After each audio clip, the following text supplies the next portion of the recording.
നമസ്കാരം. പ്രധാന വാർത്തകൾ.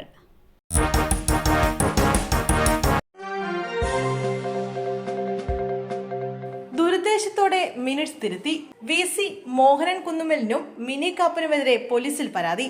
കേരള സർവകലാശാലയിലെ മിനിറ്റ്സ് വിവാദത്തിൽ നിയമ നടപടിയുമായി ഇടത് സിൻഡിക്കേറ്റ് അംഗങ്ങൾ.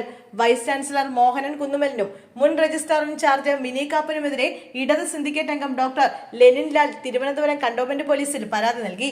സിൻഡിക്കേറ്റിന്റെ മിനിറ്റ്സിൽ VCയും മിനി കാപ്പനും തിരിമറി നടത്തിയെന്നാണ് പരാതിയിൽ പറയുന്നത്. വഞ്ചന, ഔദ്യോഗിക രേഖകളിൽ കൃത്രിമം വരുത്തൽ, ഗൂഢാലോചന എന്നീ കാര്യങ്ങൾ അന്വേഷിക്കണമെന്നും പരാതിയിൽ ആവശ്യപ്പെടുന്നു. വൈസ് ചാൻസലർ മോഹനൻ കുന്നുമ്മൽ ദുരുദ്ദേശത്തോടുകൂടി മിനിറ്റ്സ് തിരുത്തിയതായി പരാതിയിൽ പറയുന്നുണ്ട്. ഇരട്ട ചക്രവാത ചുഴി, ഇടിമിന്നലോടുകൂടിയ ശക്തമായ മഴ, 7 ജില്ലകളിൽ യെല്ലോ അലർട്ട്. ഇരട്ട ചക്രവാത ചുഴിയുടെ സ്വാധീന ഫലമായി സംസ്ഥാനത്ത് അടുത്ത 5 ദിവസം മഴയ്ക്ക് സാധ്യത. ഒറ്റപ്പെട്ട ഇടിമിന്നലോട് കൂടിയ ശക്തമായ മഴയ്ക്കും സാധ്യതയുള്ളതിനാൽ ജാഗ്രത പാലിക്കണമെന്ന് കാലാവസ്ഥാ വകുപ്പ് മുന്നറിയിപ്പ് നൽകി. മാന്നാർ കടലിടുക്കിന് മുകളിലാണ് ഒരു ചക്രവാത ചുഴി സ്ഥിതി ചെയ്യുന്നത്. തെക്കൻ ഒഡീഷയ്ക്കും വടക്കൻ ആന്ധ്രാപ്രദേശ് തീരത്തിനും മുകളിലായി ഉയർന്ന ലെവലിൽ മറ്റൊരു ചക്രവാത ചുഴിയും നിലനിൽക്കുന്നുണ്ട്. ഇതിന്റെ സ്വാധീന ഫലമായാണ് സംസ്ഥാനത്ത് വരും ദിവസങ്ങളിൽ മഴ ലഭിക്കുകയെന്നും കാലാവസ്ഥാ വകുപ്പിന്റെ മുന്നറിയിപ്പിൽ പറയുന്നു.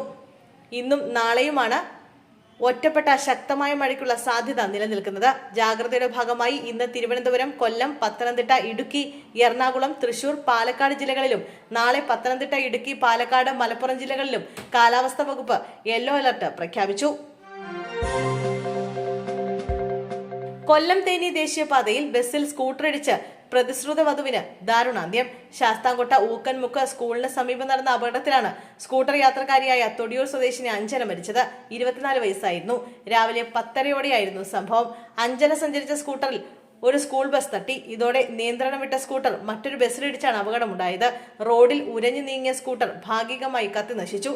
അപകട സ്ഥലത്ത് വെച്ച് തന്നെ അഞ്ജന മരിച്ചു. കരിന്തോട്ട സർവീസ് സഹകരണ ബാങ്ക് ജീവനക്കാരിയാണ് അഞ്ജന.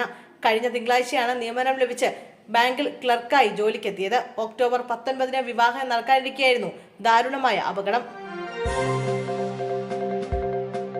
നേപ്പാൾ പ്രധാനമന്ത്രി KP ശർമ്മ ഒലി രാജിവെച്ചു. ജൻസി പ്രക്ഷോഭം രൂക്ഷമാകുന്നതിനിടെ നേപ്പാൾ പ്രധാനമന്ത്രി KP ശർമ്മ ഒലി രാജിവെച്ചു.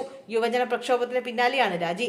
മണിക്കൂറുകൾക്ക് മുമ്പാണ് ഇദ്ദേഹത്തിന്റെ ഔദ്യോഗിക വസതി പ്രക്ഷോഭകർ കയ്യേറി കത്തിച്ചത്. KP ശർമ്മ ഒലിയെ സുരക്ഷിത കേന്ദ്രത്തിലേക്ക് മാറ്റാനാണ് നീക്കം. ശർമ്മ ഒലിയുടെ രാജി ഇന്നലെ മുതൽ പ്രക്ഷോഭകർ ആവശ്യപ്പെട്ടിരുന്നു. 19 പ്രക്ഷോഭകരെ നേർക്കുനേർ വെടിവെച്ചു കൊന്നതിന്റെ ധാർമ്മിക ഉത്തരവാദിത്തം ഏറ്റെടുത്ത് രാജിവെക്കണമെന്നായിരുന്നു പ്രക്ഷോഭകരുടെ ആവശ്യം. ഇദ്ദേഹത്തിന്റെ മന്ത്രിസഭയിലെ നിരവധി മന്ത്രിമാർക്കെതിരെ കടുത്ത അഴിമതി ആരോപണങ്ങൾ ഉണ്ടായിരുന്നു. അതുകൊണ്ട് തന്നെ സർക്കാരിന് തുടരാൻ ധാർമ്മികമായി യാതൊരു അവകാശവുമില്ലെന്നും പ്രധാനമന്ത്രി രാജിവെക്കണമെന്നുമായിരുന്നു പ്രക്ഷോഭകർ ആവശ്യപ്പെട്ടത്. നബിദിനാഘോഷത്തിൽ പങ്കെടുത്ത ഷവർമ കഴിച്ച കുട്ടികൾക്ക് ശാരീരിക അവശത. കാസർഗോഡ് പള്ളിക്കര പൂച്ചക്കാടാണ് സംഭവം. ശാരീരിക അവശതകളെ തുടർന്ന് കുട്ടികൾ ചികിത്സ തേടി. ആഘോഷത്തിൽ പങ്കെടുത്തവർ പൂച്ചക്കാട്ടെ ഹോട്ടലിൽ നിന്നും ഷവർമ വാങ്ങി കഴിച്ചിരുന്നു. ഇവർക്കാണ് ഭക്ഷ്യവിഷബാധ ഉണ്ടായതെന്നാണ് സംശയം. 4 കുട്ടികൾ കാഞ്ഞങ്ങാട് ആശുപത്രിയിൽ ചികിത്സയിൽ കഴിയുകയാണ്. 10 പേർ കാഞ്ഞങ്ങാട് സ്വകാര്യ ആശുപത്രിയിൽ നിരീക്ഷണത്തിൽ കഴിയുന്നു.